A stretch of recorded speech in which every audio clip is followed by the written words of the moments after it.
one thing, let's say, for example, to plunge into a particular era and say, oh, look, they're saying all the right things.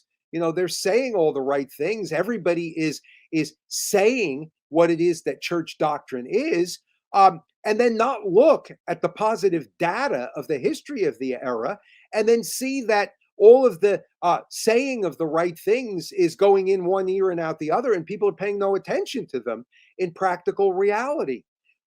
It's something which is required in order to be able to see what's really, really going on. You gotta see that there are many eras in the past history of the church in which the doctrine seems firm, but the actual practice of it is at a total disconnect from what the reality is. It's one thing spouting off what it is that canon law is; it's another thing obeying it. Um, and any look at history will demonstrate that there's often wide gaps between what the reality is in terms of practice and then the formal statements of things. Then, if you take it to the immediate present, and then I'll give you a couple of examples of what really happened at the moment. Just to take a secular matter, I mean, if you tried to understand what was happening in the Soviet Union in the 1930s and the 1940s and the 1950s by reading the Stalin Constitution of the 1930s, you'd have no idea what was going on. I mean, there's wonderful freedoms everywhere. So Brave new what you world, do, utopia. yeah, so you could have somebody go off to the gulag and read the passages of the Stalin Constitution and say, you see, you live in a model society. And yet what's happening is that you're being tortured. All right. And it's the same thing with Vatican II.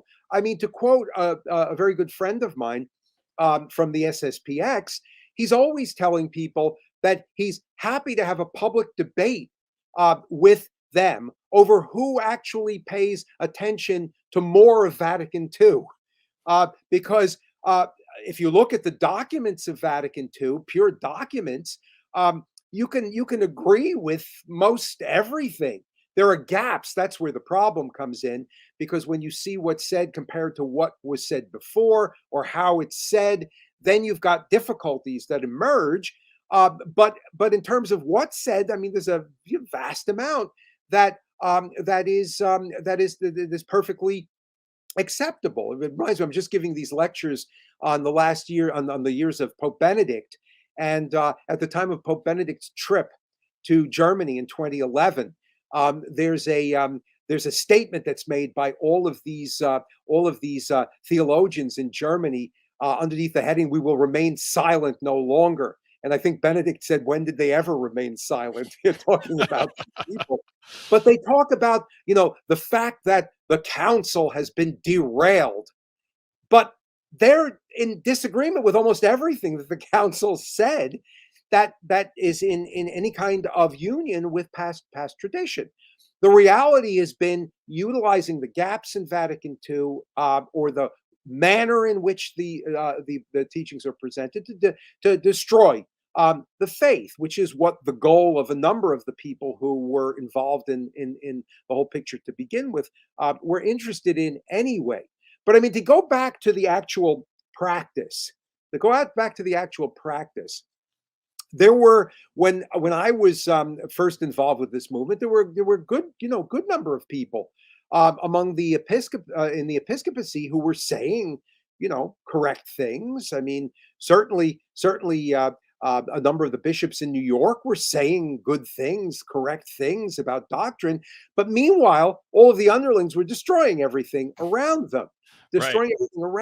And when I remember when I first discovered the real problem, and this was even before I got involved with the traditionalist movement. This is in the late 60s. I remember the first things that I would find is I'd go to confession, right? I'll just give you a few examples. I go to confession, and I'd walk into the confessional, and I'd say things, and then the priest would tell me, well, that's not a sin any longer. What you've just confessed is not a sin any longer.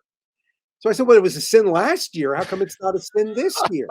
No, it's not a sin any longer. In one particular case I can remember in those early days, and this is right after the council, really right after the council.